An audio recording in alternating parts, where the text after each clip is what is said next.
Lundi 30 mars 2026, amis sportifs, bonjour et bienvenue dans Prolongation. Prolongation, cette émission qui vous fait la part belle des actualités sportives du 228. Cet après-midi, on parlera du cyclisme avec le président de la Fédération du cyclisme, Batia Diaby, qui est attendu dans cette émission.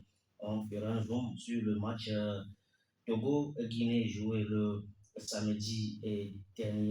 vendredi dernier, comptant pour les fenêtres FIFA 2026. Et puis, on va faire un zoom sur les résultats de la D1 Renato, le 19e journée, qui s'est disputée ce week-end sur l'étendue du territoire. Et puis, on va terminer avec le festival Togo Media Foot, zoom sur le concept et les ambitions. Pour en parler de tous ces sujets, je serai en studio avec le président Baïsia Diaby.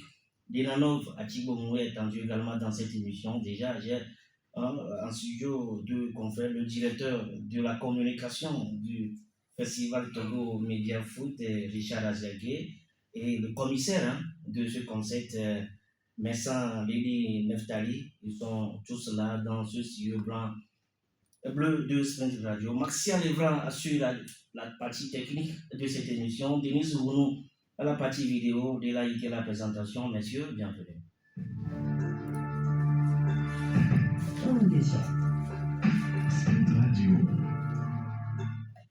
Fidèle branché, une fois encore, bonjour et bienvenue. Je vous le disais tantôt dans le titre, je suis déjà en studio avec deux confrères, Neftali Lili et Richard Aziagué, qui sont venus avec de différentes casquettes.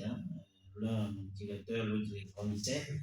En fait, ils sont là. Monsieur le commissaire, bonjour. Général Festival. Bonjour, chers amis, et bonjour à tous les étudiants. Comment vous allez le week-end? C'est passé, je suis très bien, je rends grâce au ciel. Et votre commissaire? Il se porte également bien là.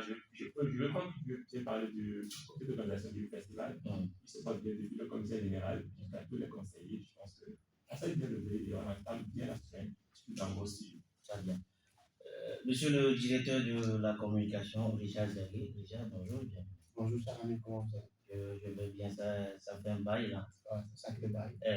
Je crois depuis Paris, même si je ne me trompe pas. Depuis Paris, ça fait déjà un an, bref, un an et demi, quand c'est plus vu. Mais bon, on dit pas de nouvelles. Bonne nouvelle. Avant d'arriver au festival Togo Media Foot, on va parler de la fenêtre FIFA. Je sais que vous êtes des amoureux du ballon rond. Le Togo a disputé un match amical international ce vendredi, comptant pour les journées FIFA au Maroc.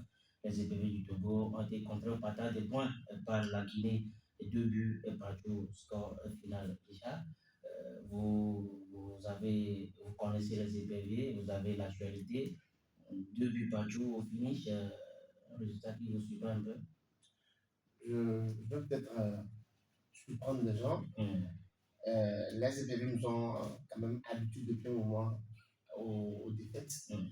Bon, je ne vais quand même pas dire que c'est un match nul qui a quand même un goût de défaite, mais on aura quand même souhaité, avec peut-être le nouveau sélectionneur, avoir quand même de bons résultats pour ces joueurs-là. En tout cas, content pour cette journée FIFA. Et je pense même que déjà très tôt, j'ai eu quand même à écouter un peu le sélectionneur Patrice Neveu qui disait que l'équipe a manque de confiance. Donc, quand déjà le numéro 1 dit que son équipe a manque de confiance, ce résultat-là traduit littéralement l'état d'esprit en fait de jeu. Parce que je ne peux pas comprendre qu'on puisse mener déjà 2 buts à 0, qu'on s'est jusqu'à pratiquement 10 minutes avant la fin, se faire rattraper en 4 minutes, on a gagné les 2 buts. Notre équipe, les éperviers, sont véritablement en manque de confiance. J'espère que Patrice Neveu qui est là maintenant pourra quand même redonner à ces joueurs-là, de remonter plutôt leur morale, leur parler avec eux essentiellement. Et on espère que d'ici là, on aura à revoir les éperviers de 2005-2006. Neftali, un coach qui dit d'avance que son équipe est en manque de confiance, déjà trouve-t-il des alibis pour justifier une défaite? Moi, je ne pense pas. Personnellement, je pense qu'il a voulu être honnête. Il n'a pas voulu jouer au malhonnête en donnant trop de confiance, non seulement aux joueurs, mais aussi au public. Déjà, avec un message lancé, la défaite ne serait pas une surprise. Certes, ce n'est pas un match aussi d'un enjeu capital que ça, Maintenant, quand il est dans c'est un match dont on avait besoin et une victoire aurait donné une certaine confiance à l'équipe, mais également au public. Déjà, le fait d'avoir dit cela en amont, que l'équipe manque de confiance, il a fait un constat. Ce n'est pas lui qui amène ce manque de confiance. Donc, c'est ce constat qu'il a posé. Il revient maintenant aux dirigeants et à lui-même de faire en sorte que ce constat soit balisé pour qu'on puisse trouver des solutions et avoir cette confiance qui nous manque pour l'instant.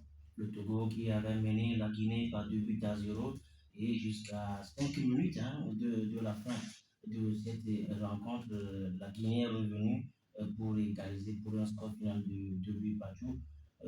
Richard, je crois que le syndrome de la fin des matchs pour les éperviers est toujours là.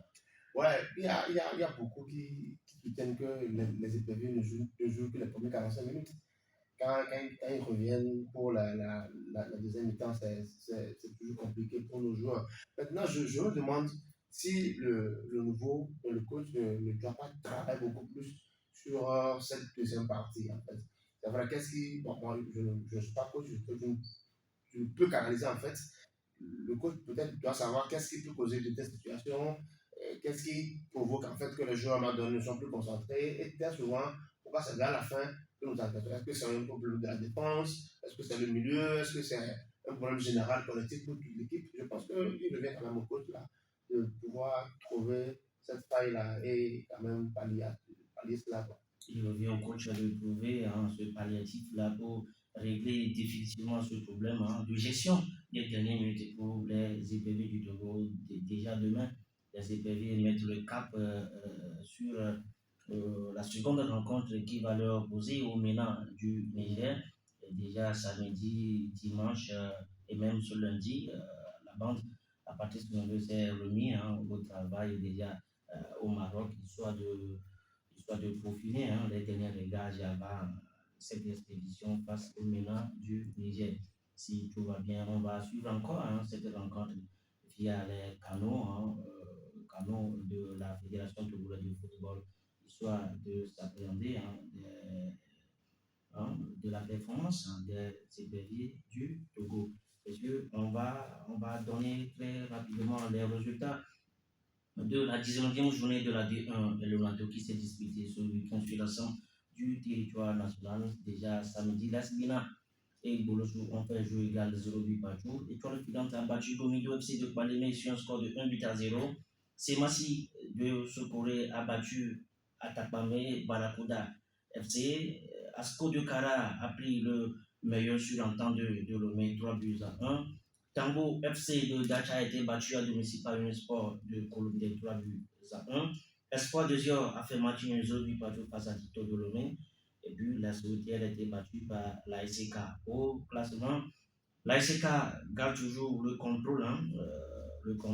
Les chauffeurs sont premiers avec 45 points, suivi Tasco de Kara 43 points. Le bas du classement est occupé 13e place par Gomido de Palémé avec 17 points. Espoir et Dior ferme la boucle avec le même nombre de points.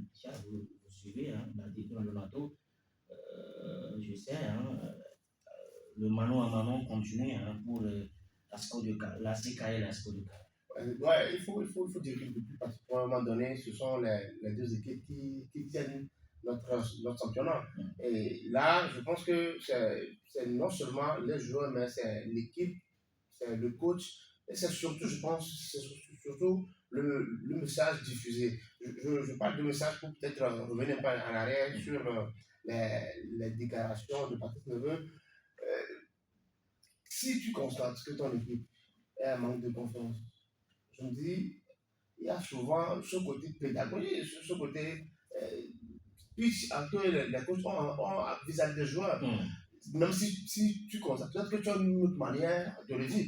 Peut-être aujourd'hui, ACK et ASCO ont des coachs quand même qui arrivent à parler aux joueurs. C'est vrai que dans toutes les équipes, il y a toujours des difficultés humaines. Il revient quand même au coach, même quand on fait des constats en tant que coach, en tant que premier, si je peux le dire ainsi, il nous revient à nous de pouvoir gérer ça et de savoir comment est-ce qu'il faut communiquer dessus pour ne pas impacter les joueurs. Donc je pense qu'actuellement, ASK et ASCO sont quand même dans une bonne ligne et je pense qu'ils sont carrément les meilleurs qui, depuis un moment, finissent en tête de championnat. L'Italie, la T1 Lonato avec le Mano à Mano qui continue entre la SCK, ASCO, les deux clubs de la ville de Cara. Effectivement, moi j'y vois plutôt un style de compétitivité et de championnat parce qu'on serait dans un championnat non compétitif qui aura un éternel leader de la première jusqu'à la dernière journée. Au moins, on sait qu'il y a un leader et on sait quand il y a le leader a un rival. Tantôt c'est l'un, tantôt c'est l'autre. Même si on déplace le plan national, les deux sont dans la même ville, dans la même région. Après tout, c'est le championnat togolais. Je pense que ça, c'est cette compétitivité. Tout en ça, il y en a un appel aux suiveurs, au 3e, au 4e, au 5e. On va essayer de titiller les deux leaders et essayer de rentrer dans ce duo et nous donner des spectacles, des résultats et des placements autres que ce qu'on a l'habitude de voir à chacun de journées. Et il y a déjà 5 ans, c'est les clubs de COSA ou bien de la ville de Cara qui montrent leur suprématie sur les clubs du Sud. Comment peut-on comprendre ça? La seule compréhension qu'on peut donner à cela, à mon avis, c'est une question d'organisation, de gestion. Un club bien géré donne toujours des résultats. Un club mal géré, excusez-moi l'expression, mais il donne des résultats vraiment en lambeaux. La question est également de savoir est-ce que les autres clubs ont également les mêmes budgets que ces deux-là. Je n'ai pas les chiffres des budgets de nos clubs, mais je pense que la question doit être posée depuis ce niveau-là. C'est à d'équilibrer les budgets, ça ne peut jamais arriver. Essayer de donner un peu de force, un peu de moyens également aux autres clubs pour qu'ils arrivent aussi à faire des recrutements qu'il faut pour essayer de titiller les deux dont on parlait à l'instant. Qu'est-ce que les clubs du Sud doivent faire pour mettre en embuscade ou bien titiller ces deux géants de la ville de Kourou? Donc, tu sais, l'UNEF l'a dit, c'est d'abord une question de moyens.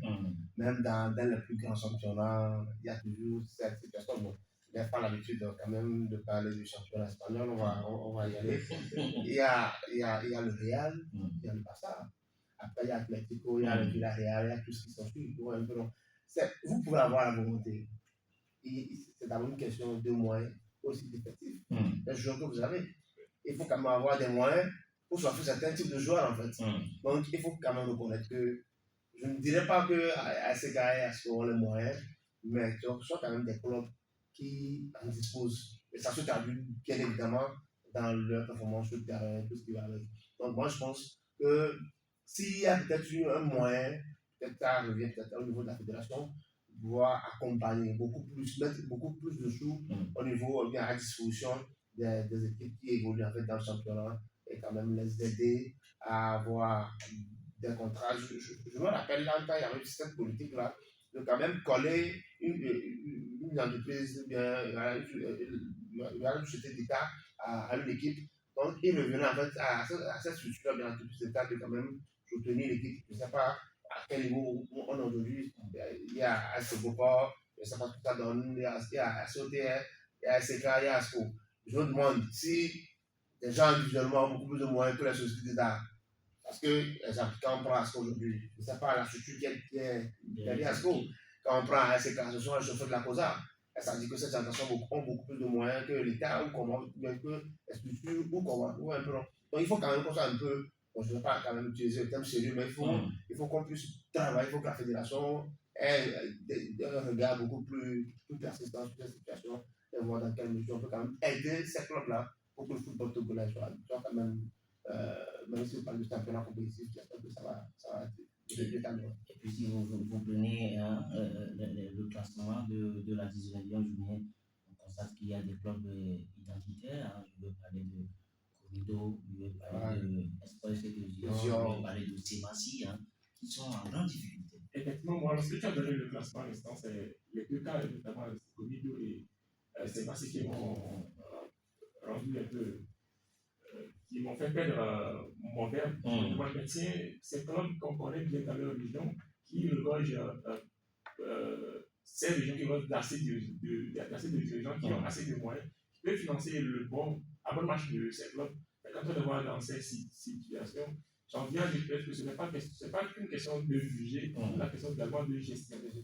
Vous ne pouvez pas avoir un grand budget avec une bonne gestion, avec une bonne cohésion, avec une bonne entente, une volonté, voilà, effectivement, ça doit marcher que quand il y a des manques de ces différentes valeurs qu'on vient de citer. Et puis voilà, présenter le cliché de la 19e journée de la D1 Lonato avec tout ce qui va. La prochaine journée, la 20e, sera programmée sur ce week-end et on vous donnera au cours de la semaine le programme de cette journée. Messieurs, on va marquer une courte pause et on revient avec le troisième sujet.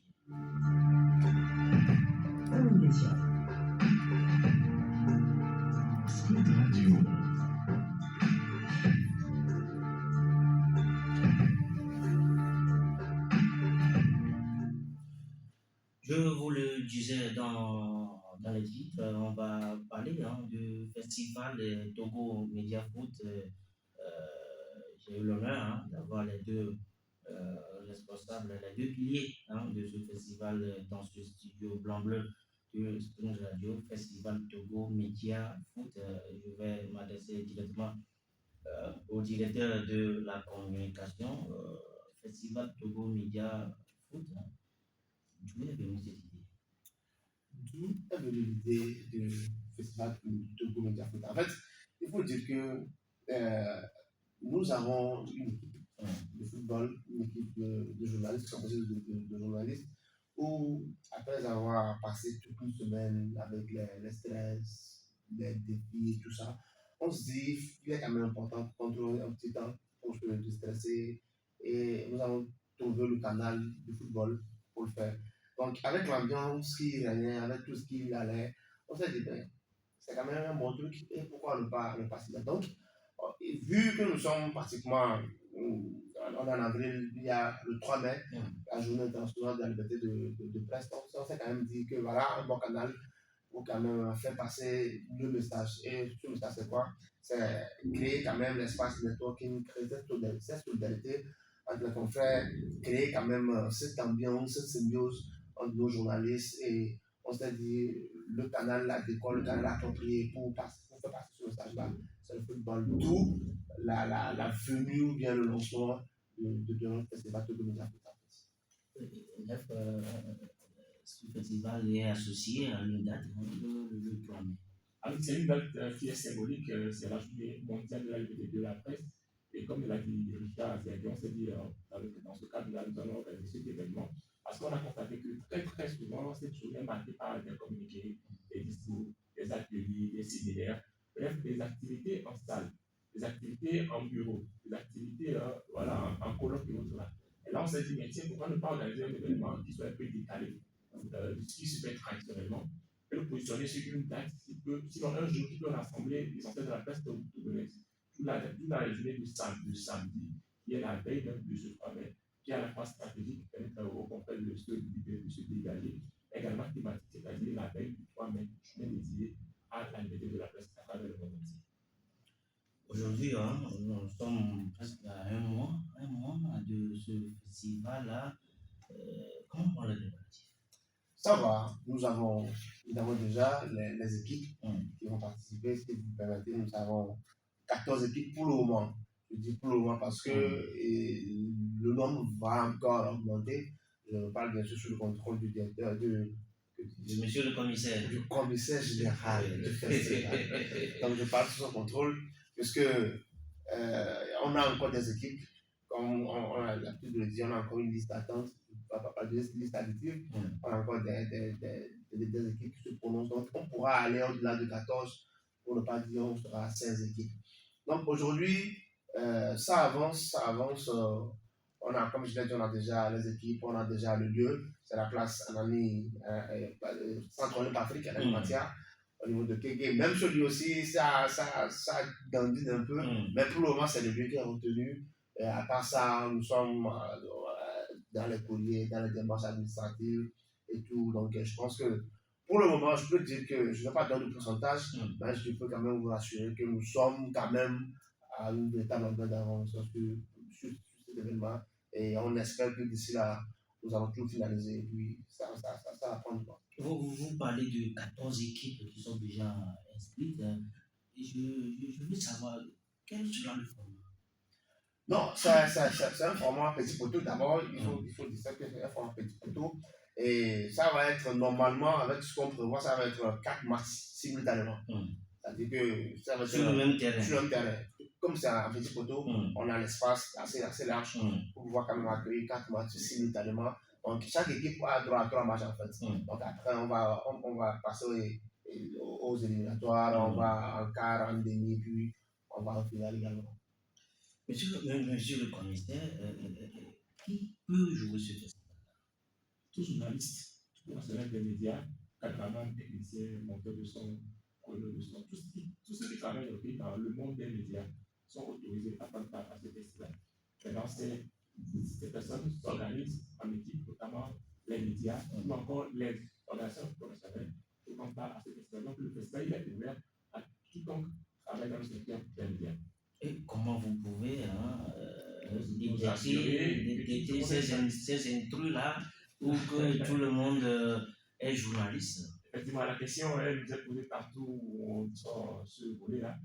Je le dis souvent, d'abord, ça c'est une formule de mon directeur de la communication. Faisons confiance aux dirigeants des médias, aux dirigeants des organisations professionnelles qui nous envoient ces journalistes. Alors c'est la confiance. Ensuite, il y a 4 niveaux, 4 niveaux, voilà, 4 tamis que nous avons posés, notamment la connaissance. On se connaît tous dans cette corporation. Nous avons la chance, sinon la façon d'avoir un certain des médias très restreint au Togo. On se connaît pratiquement. Nous sommes une dizaine de personnes dans le côté d'organisation. On se dit si quelqu'un est là, s'il y aura des doutes, au moins l'une d'entre ces personnes va le connaître. Le deuxième niveau, c'est la carte d'identité. Si tu nous donnes une carte d'identité sur laquelle il est écrit journaliste, on ne peut pas avoir des doutes. C'est une carte d'identité qui a délivré sur cette carte-là. Le troisième niveau, c'est la carte de presse. Quelqu'un qui vient avec sa carte de presse, on ne peut pas avoir des doutes que la personne soit journaliste ou pas. Si toutes ces 3 étapes passées, tu ne prouves pas à travers de journaliste, on va maintenant au joker. On passe à une test rapide de 3-4 personnes qui vont te poser des questions sur le journalisme. Par exemple, je dis n'importe quoi, c'est quoi la différence entre la chute et l'angle? C'est quoi la différence entre un jingle et un générique? C'est quoi le lancement? C'est quoi le plan serré? C'est quoi la tranche? Voilà, donc, juste ces 4 niveaux, ces 4 différents niveaux pour certifier que telle personne est journaliste ou pas. Si tu n'arrives pas à répondre à ces questions, on te dira merci d'être passé. Au revoir, parce que tu n'as pas le droit à ce festival. On ne veut pas de mercenaires. Voilà, c'est le mot que je ne voulais pas utiliser en fait. On ne veut pas de mercenaires dans notre festival. Parce qu'il peut y avoir des expatriés. Tant que tu es journaliste et tu opères au plan national, il y a des confrères qui travaillent pour des médias internationaux qui ne sont pas togolais. Ils sont autorisés à prendre part à ce festival. Tout le monde travaille au Togo et ils exercent au Togo. Nous savons qu'ils sont journalistes et qu'on les connaît très bien. Nos portes ne sont gravement ouvertes, ils peuvent prendre part à ce festival. D'ailleurs, nous avons même envoyé un courrier à l'association des journalistes correspondants du Togo. Sauf que malheureusement, ils n'ont pas donné suite à l'instant T. Juste pour dire que dans ce réseau, il y a des journalistes togolais qui sont des étrangers. Déjà, aujourd'hui, est-ce que ce festival a eu l'adhésion de notre ministre de tutelle? Vous parlez du football, l'association des journalistes sportifs du Togo, de la fédération togolaise de football, parce que sans la presse ou bien sans les journalistes, ces institutions-là aussi peuvent être passées en sous silence.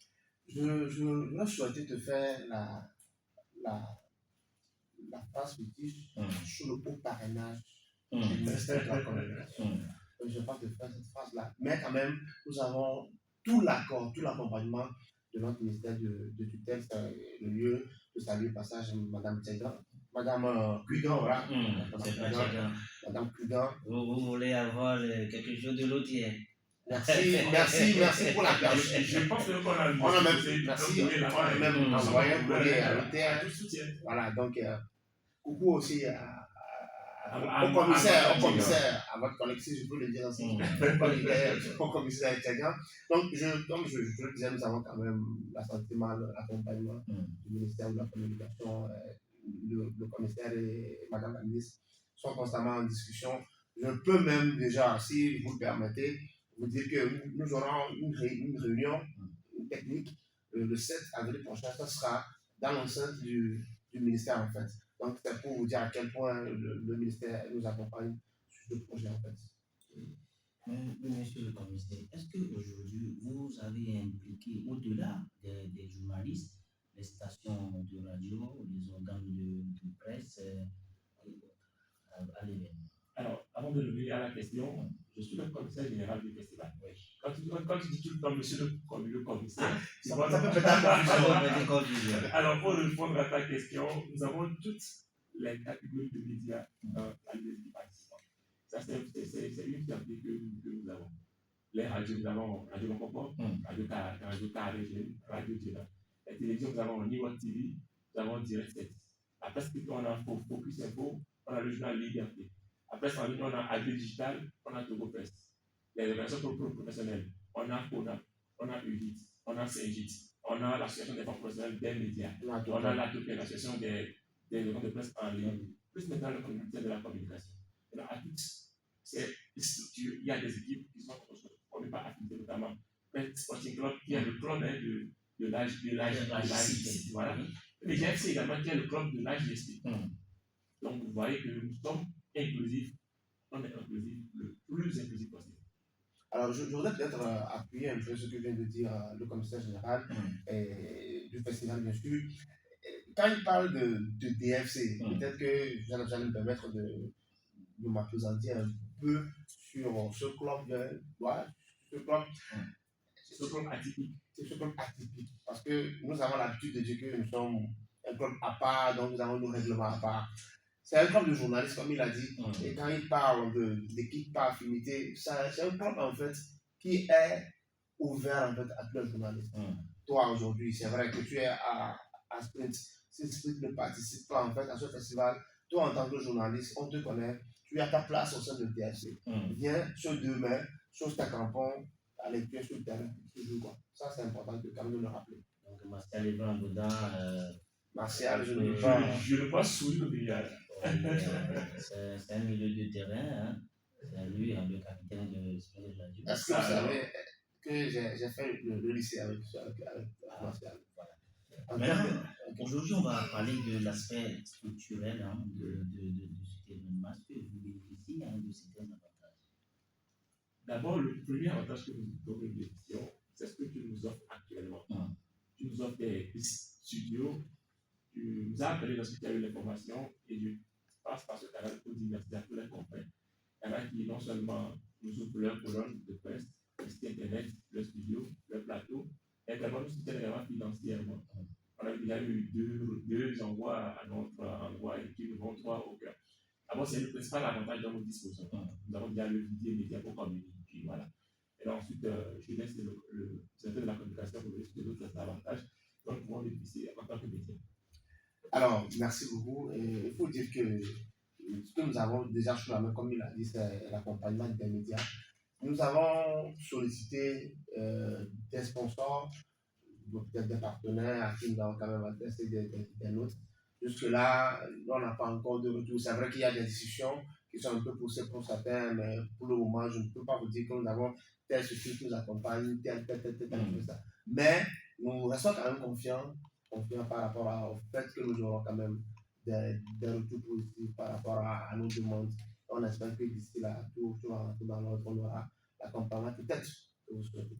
Oui, au soir de ce jour-là, le 3 mai, le 2 mai, est-ce que les équipes ou bien l'équipe victorieuse va partir avec la dame coupe ou bien des enveloppes ou bien des médailles? La dame coupe, oui. Les enveloppes, non. Les médailles, oui. Pourquoi merci? Alors, pourquoi nous voulons, c'est vrai qu'on parle de festival, mais nous voulons quand même enlever de l'esprit des journalistes l'aspect compétition. Dans la mesure où ce que nous voulons d'abord faire véhiculer, ce n'est pas ce que nous allons gagner en termes pécuniaires. C'est que nous voulons quand même que lors de cette journée-là du 2 mai, que journalistes et caméramans, tous tels que nous sommes, que ce jour-là, tu n'aies plus devant toi un stylo, que tu n'aies plus devant toi des papiers, que Marcel ne soit pas là, qui a tiré sur les claviers, les souliers, tout ce qui va. Mais quand même, ce jour-là, on est entre nous et on parle de nous. On parle de nous, on crée un réseau en fait. Je sais que Martial, il est aussi dans le gospel, par exemple. quelqu'un qui ne sait pas, je vous informe, il est dans le gospel. Le gospel, vous avez peut-être un artiste, vous êtes là le jour-là, ça vous permet en fait de voir Martial, de discuter avec lui. Là, je ne suis pas de vraiment gospel, monsieur.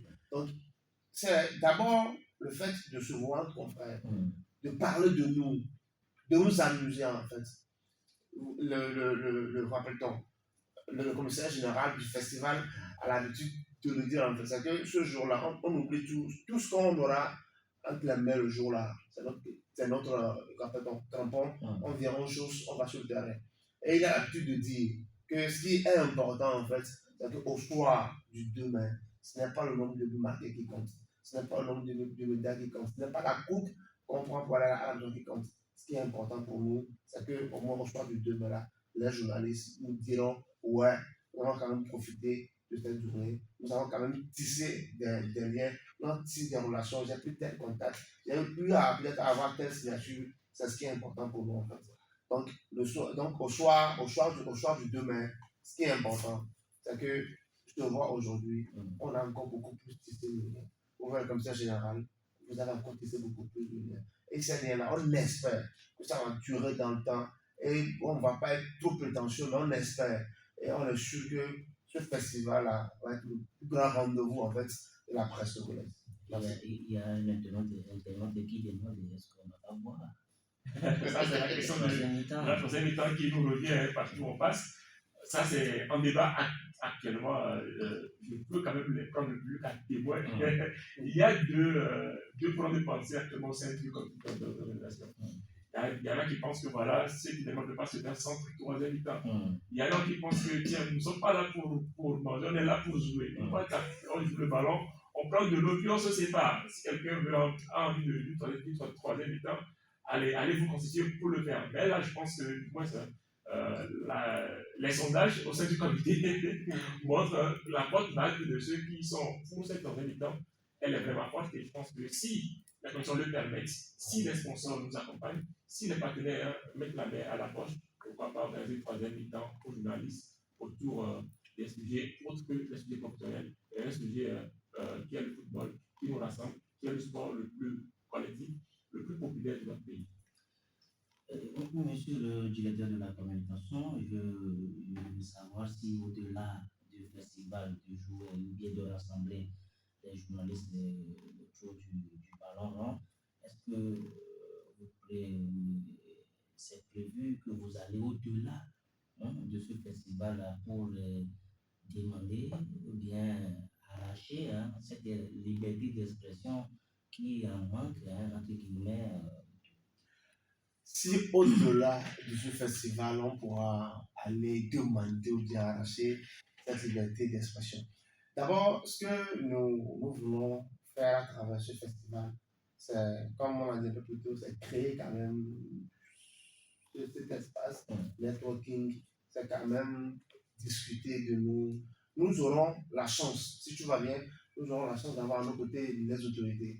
Et quand je parle d'autorité, je parle du ministère de tutelle. On espère que elle sera là, elle verra quand même l'ambiance qui va régner. Et je suis sûr que même déjà de là, on pourra quand même se dire, ouais, elle a assisté à ça, il y a un pas qui peut se faire. Mais, là, ce pourquoi nous organisons ce festival, c'est d'oublier nos micros, d'oublier nos calepins, se retrouver entre nous, discuter. Peut-être que notre manière de discuter, nos échanges nous permettront de réfléchir autrement, comment et peut-être savoir comment est-ce que nous pouvons peut-être demander telle et telle autre chose en fait. Alors, si je fais un petit carton, tu sais, pour parler de la vie de la presse au Togo, plusieurs actions sont souvent en cours, sont souvent exécutées, sont souvent à l'œuvre. Plusieurs personnes essaient, militent en faveur de la vie de la presse au Togo. Cette initiative, elle est également une de plus pour construire cet édifice que nous voulons. Vous savez, la liberté de presse, c'est un état de perpétuel.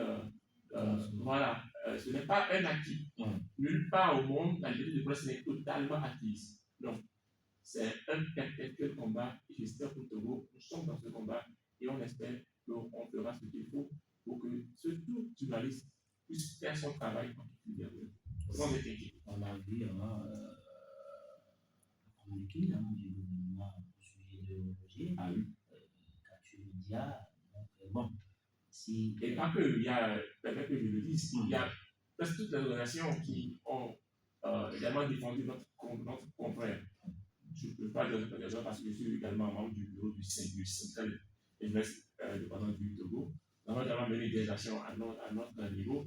On a vu comment est-ce que la presse, comme un seul homme, s'était levé le jour-là pour défendre cette liberté de presse dont on parle.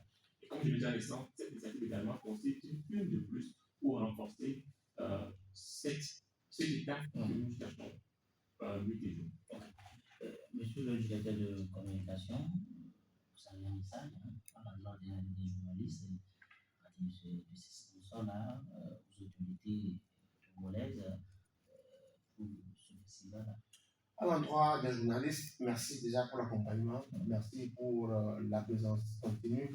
À l'endroit des autorités, merci déjà pour l'accompagnement également au niveau peut-être du ministère de la Communication. À l'endroit de nos partenaires, nous avons envoyé des courriers. Fouillez chez vous, fouillez, demandez à vos secrétaires, nous avons des courriers chez vous. Et si vous n'en avez pas, appelez-nous, on viendra avec un courrier. On viendra avec un courrier, même d'ici si vous voulez. Donc, aujourd'hui, à l'étape actuelle, nous appelons en fait les sponsors, les partenaires quand même, à nous accompagner sur cet événement. Parce qu'un partenaire qui affiche, bien qui affiche son image à ce festival-là, a de fortes chances de briller parce qu'il va avoir des patrons de presse qui sont là, il va avoir des discussions ouvertes. Il y a la cause du B2B en fait. En fait, ce festival, c'est une occasion en or en fait pour les partenaires se prononcer véritablement en fait. Merci. Monsieur le commissaire général. Je vais aller dans le même sens que mon cher ami Richard a dit. C'est comme une vitrine ouverte grandement à tout public. D'abord, l'entrée, elle est gratuite. Donc, tout peut venir voir jouer un certain Délat. Lui peut venir voir jouer un certain Jean-Paul Ago. Lui peut venir voir jouer, mais qui sait si la ministre même est dans l'équipe du ministère de la Communication. Je ne sais pas si tu l'as dit à l'instant, le ministère de la Communication également fait partie des équipes participantes à ce festival. Qui sait si nous fera ce tutoriel de l'église. Alors voilà, au public c'est ça, aux partenaires, aux sponsors, associer son image à ce festival, c'est associer votre engagement en faveur, c'est montrer votre engagement plutôt en faveur des valeurs que nous défendons, l'état d'esprit, l'esprit d'équipe, la cohésion, la confraternité, le bon vivre, autant de valeurs dont nous avons besoin pour faire vivre notre communauté, pour faire avancer notre pays, le Togo. Et à l'endroit des confrères, venez massivement le jour-là et ensemble rendons bien cette fête. Et il y a une internaute qui demande l'aspect sécurité, est-ce que c'est assuré? Oui, c'est assuré. Nous prenons en tâche actuellement avec les forces de l'ordre. Et si l'Internet est encore intéressé, je peux quand même le rassurer qu'il y a aussi l'aspect santé, puisque nous travaillons actuellement avec la Croix-Rouge qui travaille également sur l'événement. En fait, c'est que ça va être un truc réussi en fait, que ce soit en termes de sécurité, en termes de santé, en termes d'équipe participante, et tout en fait. Nous sommes en train de mettre les petits plats dans les grands pour quand même avoir un événement réussi. Et je voudrais peut-être rappeler pour dire que cette fois-ci, c'est la presse qui vient vers vous. C'est une occasion vraiment à saisir. Exactement, la presse vers la population, une occasion à saisir pour la population. La population est invitée, soit de connaître les visages qui sont cachés derrière certains médias, certains micros et derrière certains papiers de journal. Monsieur, on va aborder ce sujet de cyclisme où on devrait avoir le président de la fédération Baïsia Djabig dans nos studios pour aborder l'actualité de la fédération togolaise du cyclisme. Mais aux dernières nouvelles, il ne sera pas là, mais je profite pour dire que le prochain Tour cycliste international du Togo aura bel et bien lieu dans le courant du mois de mai, du 18 au 23 mai prochain. Déjà, on annonce certains pays comme le Maroc, la Roumanie, la France et la Belgique, sans oublier les pays voisins, le Ghana, le Nigeria, le Mali, la Côte d'Ivoire, le Burkina Faso et le Cameroun.